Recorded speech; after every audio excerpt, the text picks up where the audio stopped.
Have you ever held on so tightly to something, only to find out it was the very thing holding you back? There's an old parable I've never forgotten. Maybe because it speaks to something so many of us wrestle with.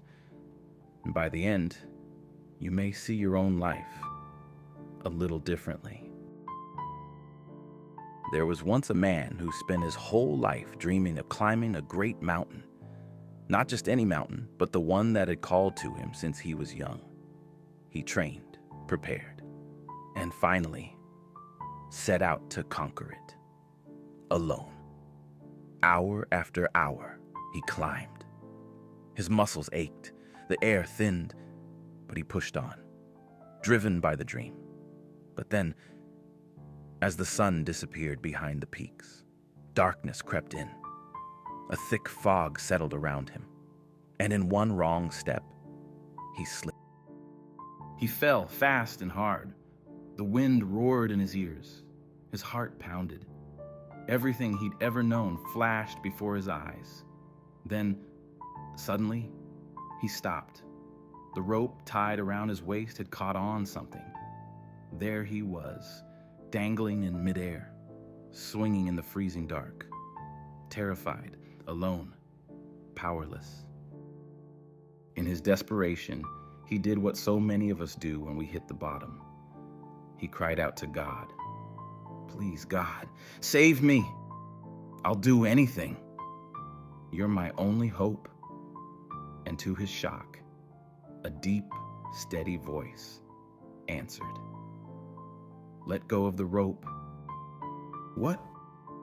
Let go? That didn't make sense. I couldn't see anything.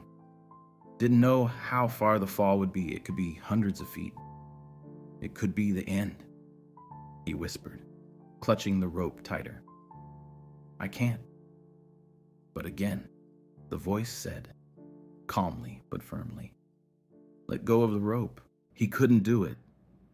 He stayed there all night, frozen by fear, paralyzed by uncertainty.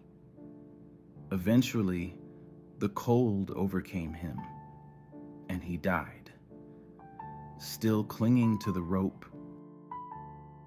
The next morning, rescuers found his body. He had been just 2 feet above the ground.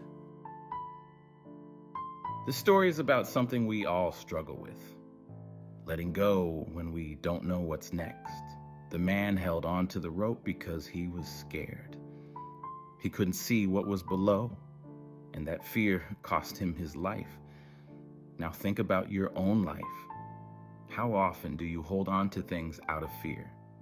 Because you don't know what will happen if you let go.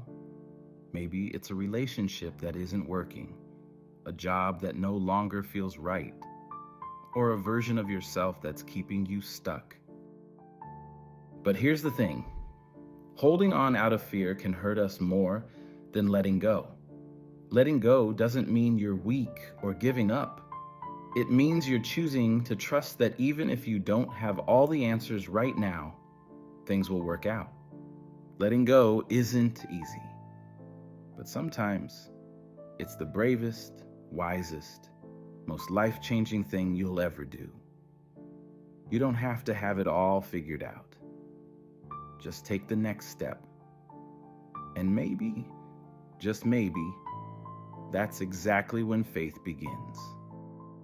Whether you see that as God, your intuition, life, or a higher love, the message remains the same. Sometimes the greatest act of trust is believing that you are held, even when you feel most alone. If this story touched your heart, don't forget to subscribe for more uplifting stories. Thank you for watching Awakened Aspirations. See you in the next story.